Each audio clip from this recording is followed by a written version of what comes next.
All right, we're going to play some Tour 5 here. So we played this tournament, or these holes, in one of the recent tournaments, the Nordic Ford tournament, and these were all brand new holes. So when we were playing in tournaments, the key is to make it, you want to try and be as absolute consistent as possible. So if you need to get a eagle on that par 4, you want to bring whatever it takes to make sure that every single time you get an eagle on that par 4. So like this hole right here, we were using during the tournament, we're using a 4-power ball on this.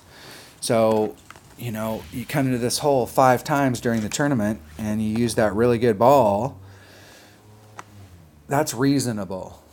But when you're playing in one-on-one, coming to all of these holes and playing big balls, that's what's going to happen when you get up into the upper tours, not these rookie tours. So what you need to do is figure out a way to get it done consistently with a shorter ball. Just a normal ball. Now, yes, when our opponent brings some big stuff, we're going to miss out.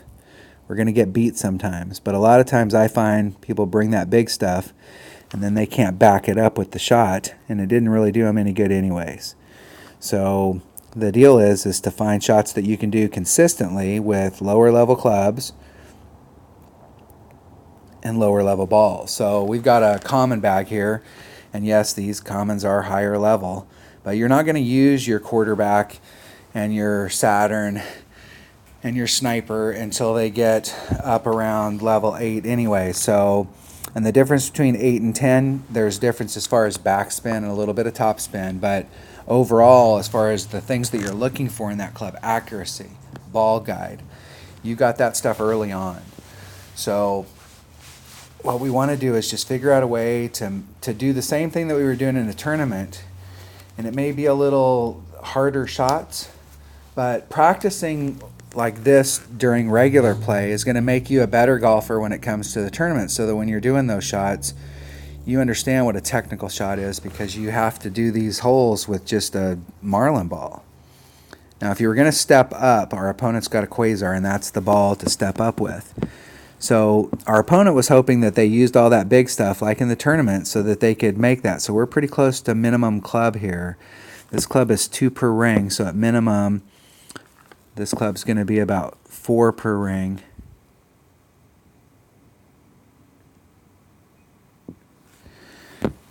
And we're going to try and just guide that sucker right into the hole. So it's 4 per ring, so there's 6. That's a ring and a half. And now it just boils down to hitting it perfect. And we hit it great to the right. So it'll go great to the right.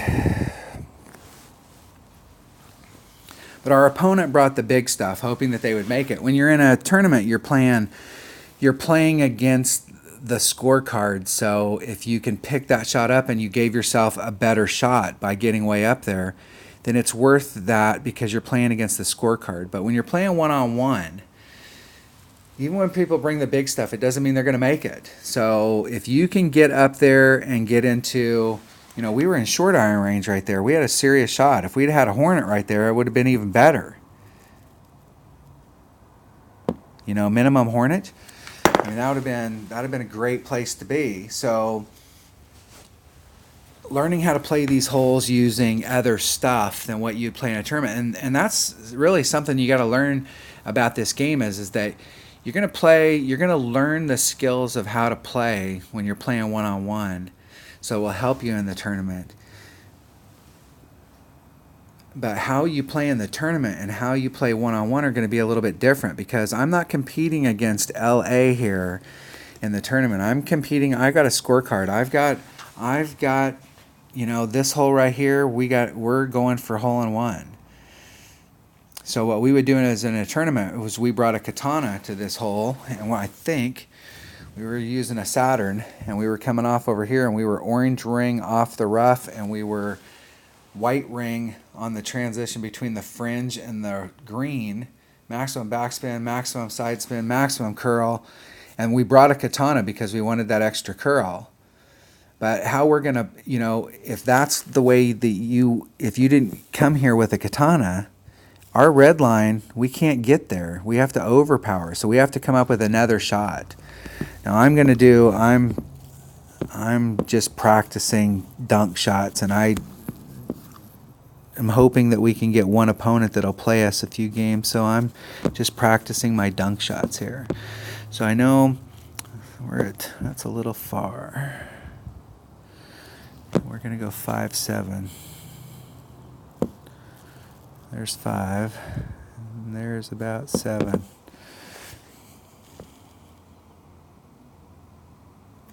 We hit it great to the left. We were running out of time, and we hit great to the left, but we were long. It looked like we were long. But coming to these holes, and oh my gosh.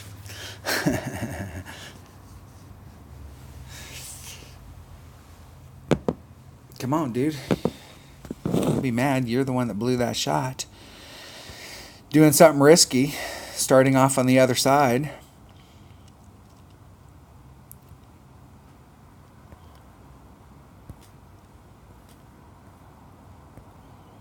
All right, we'll go back to tour 5. So,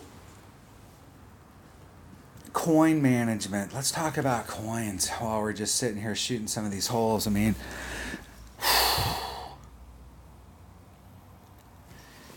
if you've got a little bit of a bankroll, enough to get you to the next tour, and you go to the next tour, let's say, you got enough, you finally got enough to go play in tour 6. What's tour 6? 30,000 a match.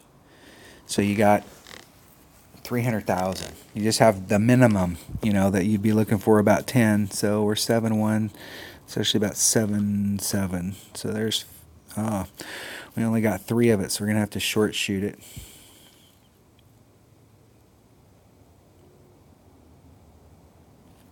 And we hit it great to the right. 2 rings great to the right. We got our distance about right, but that great to the right killed us. And I need to put on all the topspin if I'm going to use a quarterback. It comes in there a little slower, not like the extra mile. The extra mile comes in there a little bit hotter. So what you might be able to get done with 3 topspin on an extra mile might take a little more on a QV. So coins. You get enough that you can go, you got 300K, you can start playing tour 6. I mean, there used to be a rule, and I'm not sure if it's still out there, and I'm sure if you watch stuff, I'm sure it is, about the 10 times rule. So if you want to play in the 30,000, you need to have 300K. You need to have enough for 10 matches. I feel like what the deal is that you need to have enough cash that you don't have to go back. Even if you get on a 20-game losing streak, you can, you're going to have to learn those holes. You're going to have to learn those shootouts when you first go to a new setup. So, hold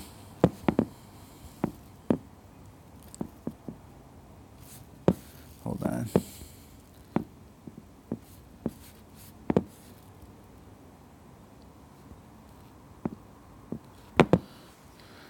Hold on, let me get up here on the fringe. I'm going to give my opponent a chance, and I want to take a fringe shot. So I wouldn't want to go up until I felt comfortable enough that I could go up there and lose some. But you got to remember, your trophy count at whatever it is when you're going to tour 6. Let's say you were maxed out in all of the tours below that, and you went to tour 6. The second that you maxed out tour 5, bam, you're off to tour 6. You're playing against people that have the same trophy count as you. And let's say you've got somebody that's just like you that went just bam as fast as they could, then they've got the same type of clubs. It's all new courses. It's no big deal. You're going to be playing against somebody, they're learning the hole is just like you, so you got at least a chance that they don't know the hole either. And neither one of you did if you didn't do any scouting on it. That's why it's important to go out and do some scouting when you're going to a new tour and see what the deal is. So if none of that happened,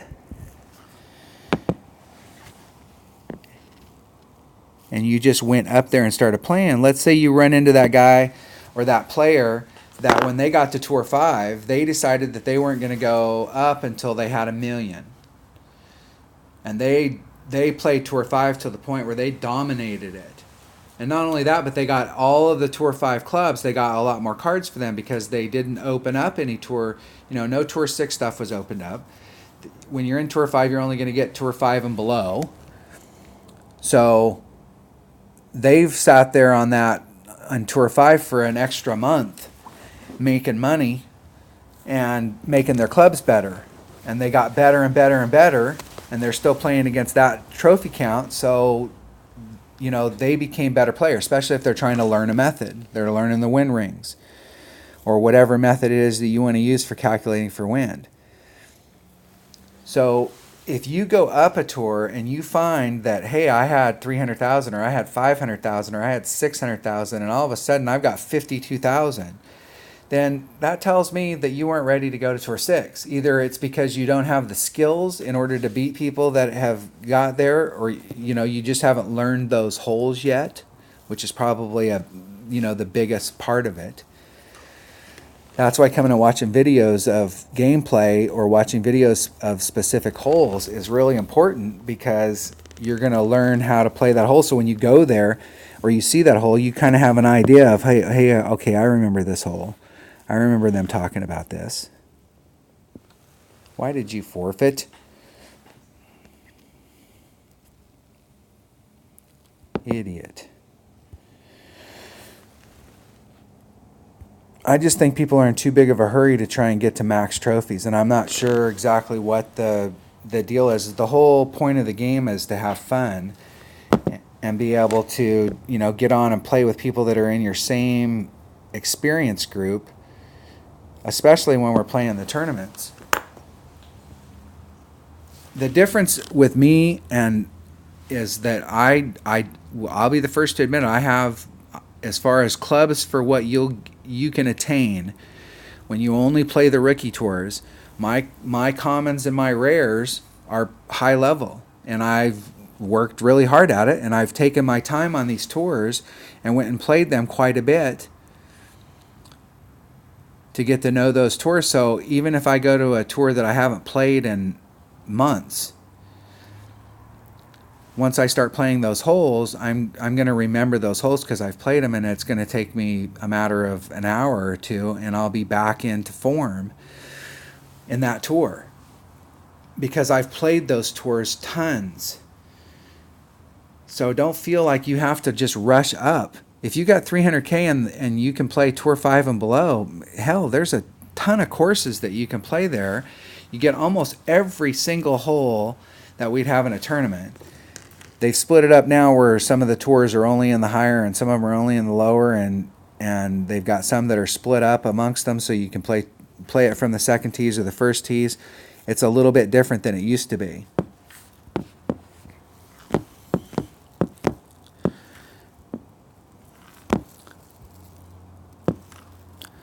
But we're playing with what a lot of people would consider clubs and stuff that's not going to win you. Like if you want to win on these holes, you got to bring some big stuff. The way you win matches and the way you want to know the secret of bankroll management, win. I'm dead serious. Win. That's the secret to bankroll management. That's the secret to this game. And I know that duh. Well, yeah, duh. You only get chests when you win, which means you only get additional club cards when you win. You only get coins when you win. You get balls for free when you win because you get them in those chests. Okay, you get trophies when you win. I mean, everything that you want to get in this game, you get when you win. So if you're not winning where you're at, then go back down to where you were winning. Obviously, at some point, you must have been winning. Otherwise, you wouldn't have got to where you're at. If you're past Tour 2, you started winning.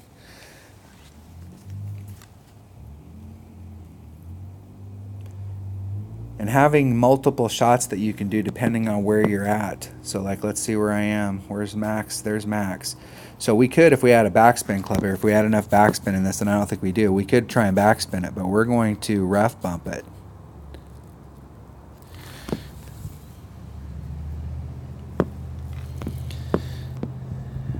going to do 3.5, and then I'm going to put on an extra 10%. I've got my phone. I'm on my phone right now, and it's on an uneven surface.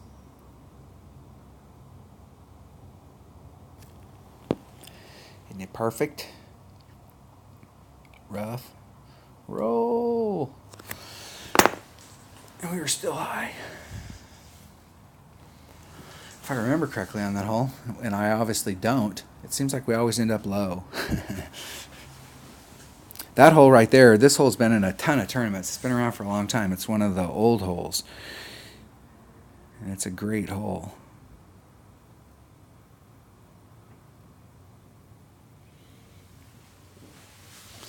And there's multiple ways to come at that.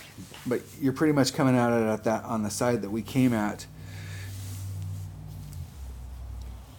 I know how anybody that's still listening right now, you might be pissed at me for the whole coin thing, but I can't be. I don't know. You know, you can talk about coin management all day, and it's like, hey, don't lose this. Don't lose. That's the deal. And the way that you win more is by having a system.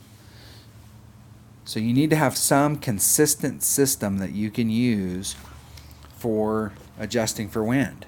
That's the variable in this game. That's the variable that we're trying to, we account for. We've also got the shot needle. That's a variable, hitting perfect. The last few tournaments I haven't really been on my perfect game. I've been hitting really good. But I haven't been on my super perfect game, and the shots that I've missed because I haven't hit perfect would have cost me some tournaments. I got 2/3 back to back, and I was in position and had what I needed to hit perfect, and pretty close, and couldn't get it done. And part of the reason I'm doing this shootout stuff is that I'm trying to show you that even coming out here and jerking around and trying to dunk the ball, I'm still winning. I'm actually up 1 round today. Because people keep doing shots where they end up in the drink. And it's important to watch where your opponent came into the hole that made them do that. And so our opponent if your opponent makes a big error, you got to do. I'm a big fan of shooting on the green side, but if you bring a small ball like a marlin, you might not be able to get over there. Let's see if our opponent will rematch us. Oh, I gave you a win, and you don't want to rematch me. I don't know what kind of nonsense that is. I was rematching somebody earlier, and we were playing pretty good. They were trying a shot, and they couldn't make it, so I was on the green and won, and I was on the fringe and won, so I just stayed on the fringe. I just kept shooting onto the fringe until they finally got the shot that they needed.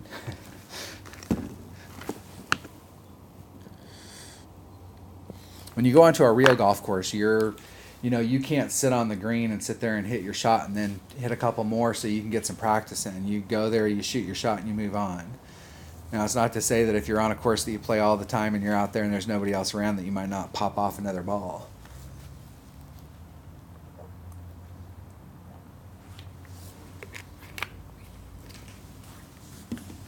You can play in a captain's choice where it's 4 players and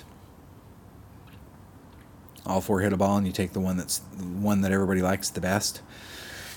You can also do that with 2 players where each player hits a ball, playing 9 holes instead of 18, and each player hits a ball twice. He hits 2 balls, and then you can take the best one. You can also do alternating shots where you've got an opponent, you and your partner go out, and I hit the drive, and then my opponent has to deal with whatever I gave them.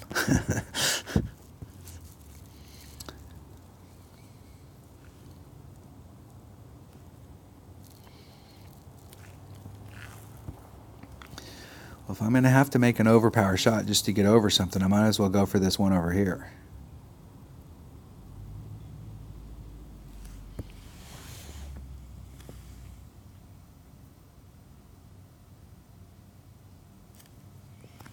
Hitting it great. In our landing spot there, it's not going to matter whether we hit it great or good or whatever. It's out here we're at the end of our ball run. So we actually got lucky that we hit it great, because if we'd hit perfect, we probably would have been either on the, well, we might have missed it, but it'd have been real close. It probably would have ended up in this rough right here. It would have been right along that edge. That was a one ring great, so it would have been in a similar area. But if we're going to have to lay it up here anyways, it's a super hard shot to get to where our opponent is with the quarterback. We'd have to take an overpower shot, and the chances there is that you could end up in the drink. Whereas over here, our chances were that we'd only end up in the rough. That landing spot that was down there, if you're in that spot where I was at, you could be 2 rings great to either side with that accurate of a club, and you'd still be out there in the fairway or the rough.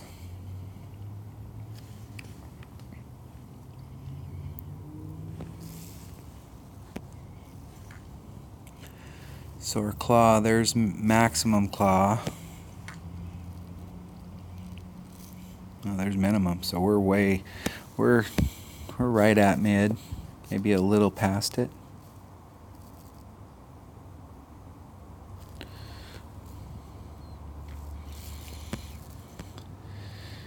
And this is 2 per ring, so it's about 3. I'm gonna do a half a ring. I'm going to do a little less than half a ring.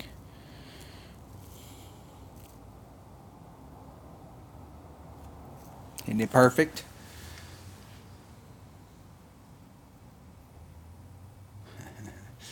No.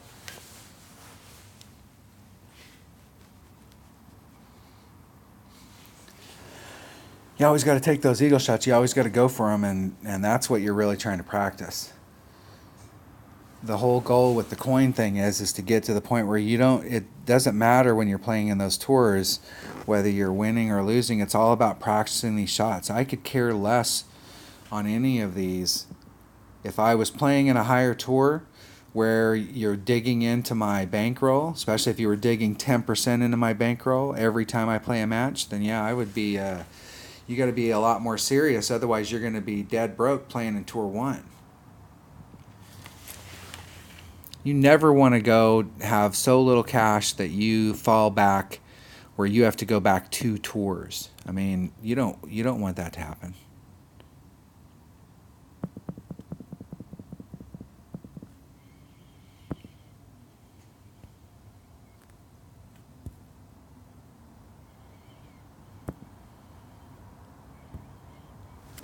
And the Backbone is a great club. And I would recommend on many, many tournament holes that you bring it in your bag. But when you're playing day to day,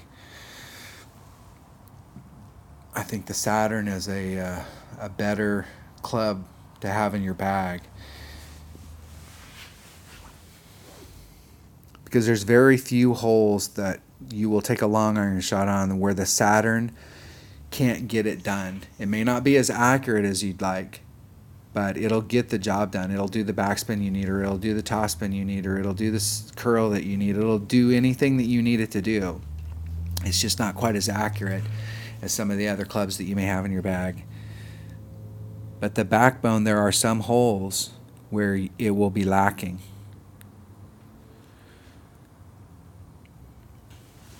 And you'll have to work a lot harder on that hole. And it's not that you can't get the job done. It's just that it makes it less consistent that you'll get the job done.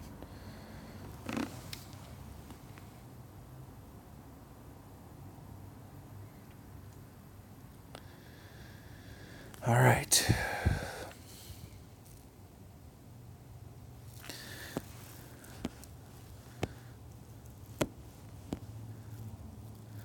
Okay, so there's 5. There's 6, there's 7, and we were just barely into the red line.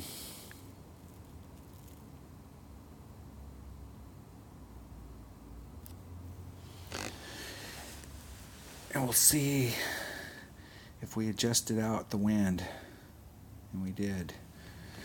We just laid it up there. We are super short, but We're in the fairway, and the best clubs we have are designed to hit out of the fairway, especially when you bring an off-roader.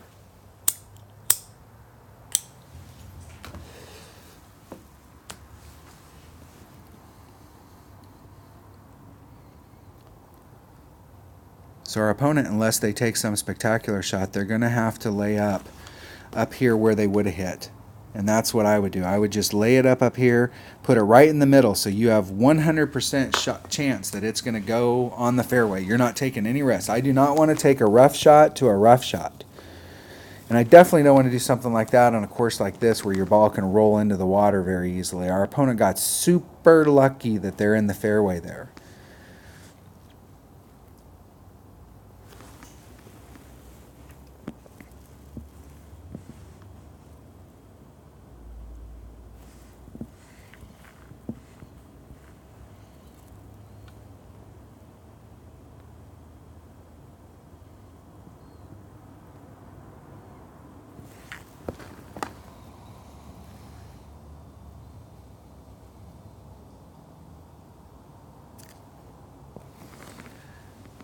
That overpowered shot right there was, we're going to end up in the rough, but that overpowered shot had absolutely zero risk involved in it.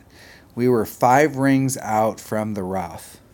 If we'd have hit it, we'd have had to hit it good, maybe even a little worse than good, in order for it to have ended up in the rough down there. We didn't have, unless we wanted to do a overpowered full hook shot on it, which would have added a layer of risk there if we didn't get the ring set right with all of the curl and side spin that we could apply on that.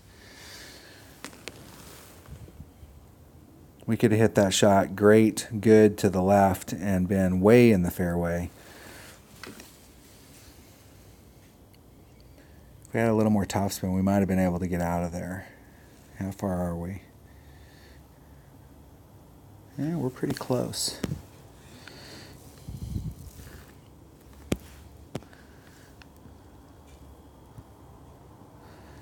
So we're about half club here, so that's about 4 per ring. We're going to put on just a little teeny bit of backspin and nothing else. We're going to put it straight at the hole. And we're at about 4 per ring, so there's 4. There's 3. There's about 3, 4.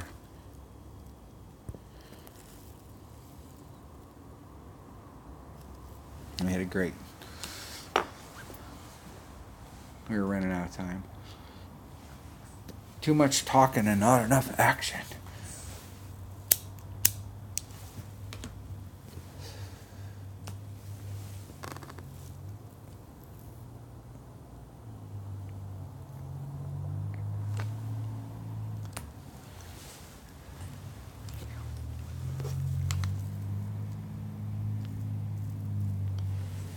I think during most one-on-one play, what you're going to be looking at on this hole is this is a very eagleable hole. But if you bring a marlin to it, it's not the first shot that'll hurt you doing that layup with the quarterback. It's the second shot. And we couldn't go too much into it because of I'm not a big fan of headwind coming at me from an angle like that. It's harder for me as a player to compensate for that wind than just about any other kind of wind in the game. So if I'm already doing a layup shot, I adjusted out the wind.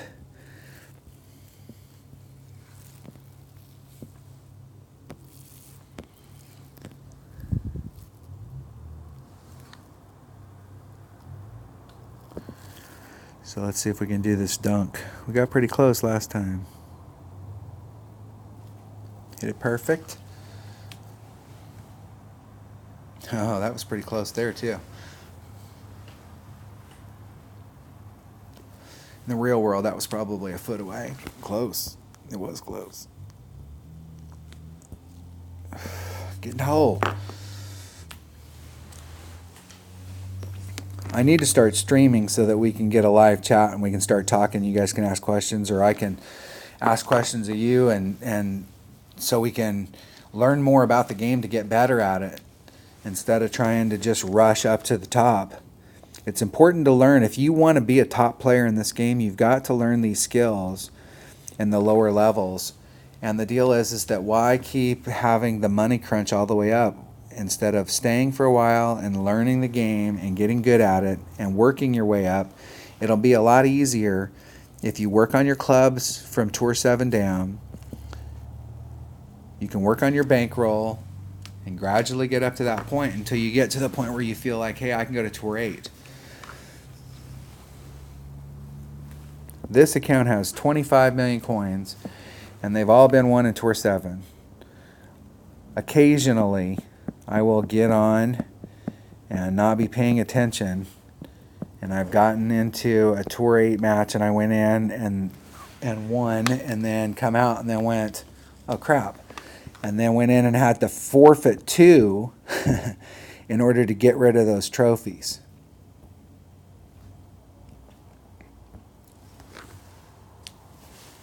So right now I went in and I got 1 win. So I won 23. It'll take two losses to get rid of it, which will cost $600K for me to get rid of those 22 trophies, because I don't really play anything higher than Tour 7. Just that occasional deal. I'm not, I have another account that's up here. But the deal is that account can't play, most of these unless I just get lucky and there's another person. Otherwise, I'm playing against cherry-picked replays. And all that's doing is making me lose the trophies that I have in this, and I'm losing whatever that cash is. You can't go down and work in Tour, if you're playing Tour 10 or 11 or 12, especially if you're playing 11 and 12, you can't drop down to Tour 8 and try and build your chest back up. Got too many trophies, and you're playing against replays, and so you're down here trying to build up a little bit, or you're just trying to recover. You just tried to drop down to some place you felt comfortable. You can't do that. You have to play up here. So if you lose all your money, you lost all of those trophies up here in 11 or 12. So yeah, you can get players in 10 and 9, but people usually don't fall back that far.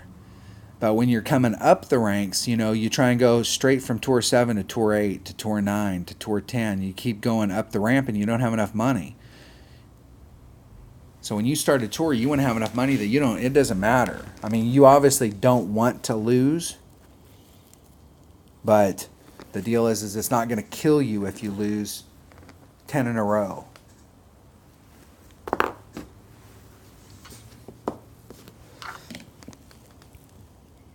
But if you play down in these tours, if you're playing from Tour 7 down, once you get 2 million coins, usually by the time you get 2 million coins, you've got enough club cards that it'll take you about 1 million coins to upgrade your clubs, to get all your clubs upgraded. And you don't have to upgrade all of them, and especially the common ones. If you're Saturn, if you don't have enough coins to get to level 8, it isn't worth upgrading.